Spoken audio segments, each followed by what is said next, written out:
a 1.400.000 seguidores agora. Bora que a nossa meta aumentou. Bora para cima. Pessoal, vamos lá. A Soraya Tronic, tá?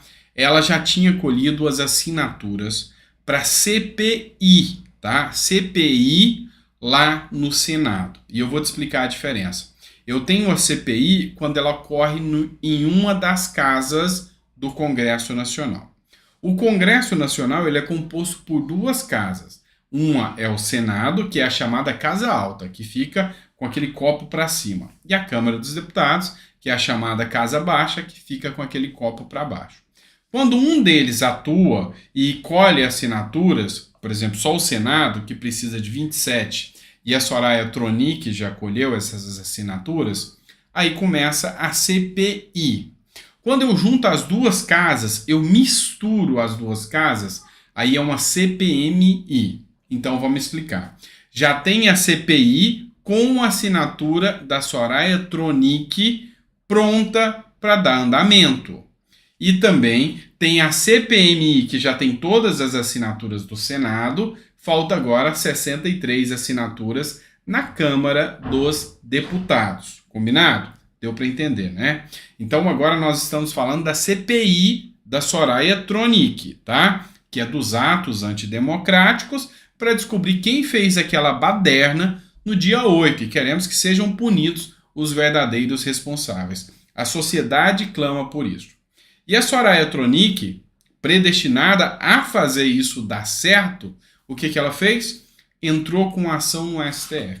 Segundo ela, o Pacheco, que é o presidente do Senado, não está cumprindo com as suas obrigações, uma vez que ela colheu as assinaturas, entregou e o Pacheco chegou a fazer promessa de campanha de que colocaria a CPI em andamento.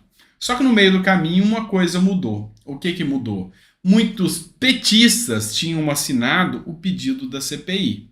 E a Soraya Tronic, ela não é petista, tá? Ela se alinhou ao PT, mas ela não é totalmente alinhada ao petismo. E um monte de petista tinha alinhado e assinado. Só que agora os petistas não querem mais. Agora eles não querem de forma alguma que essa CPI aconteça. Por quê? Porque pode ser provada total inocência de Bolsonaro e a culpa de algumas situações que aconteceram podem repercutir, inclusive, sobre Lula e Flávio Dino. Então os petistas estão desesperados e não querem mais que isso ande. E Pacheco está apoiando quem? Pacheco está alinhado de Lula. Então a Soraya Tronic entrou com a ação na Justiça, lá no STF, pedindo que o ministro do STF desse andamento, determinasse que o Pacheco colocasse a CPI em andamento. Quem ficou com o processo caiu na mão do Gilmar Mendes, tá? Que é ministro do STF. O Gilmar Mendes é que vai decidir se o Pacheco vai dar continuidade ou não no andamento da CPI do Senado, tá bom? O que acontece agora? 2 pontos. Primeira dificuldade. O Pacheco é alinhado com o Lula. E o STF também. Então a chance do Gilmar Mendes negar é grande. Só que aí eles têm que mudar o posicionamento, porque o STF já deu posicionamento anteriormente dizendo que a CPI é obrigatória depois das assinaturas. Afinal, lembra a CPI da Covid?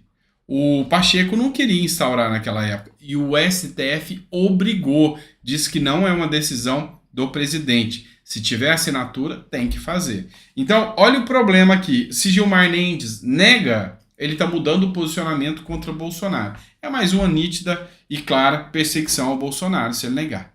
Agora, se ele instaura, aí o bicho vai pegar, porque vai ser prazeroso assistir essa CPI e ouvir quem são os verdadeiros responsáveis pelos atos do dia 8. O brasileiro clama por uma resposta e a gente quer saber quem foram os antidemocráticos que fomentaram aquele ato no dia 8 de janeiro. Mas o problema não é só esse, tem mais problema por aí. Por quê? Porque agora os petistas estão pedindo a retirada de assinatura.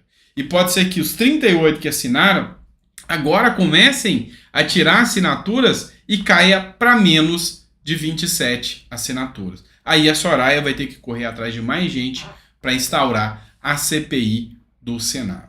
Na verdade, a gente não quer a CPI mais. Agora a coisa é mais embaixo um pouco.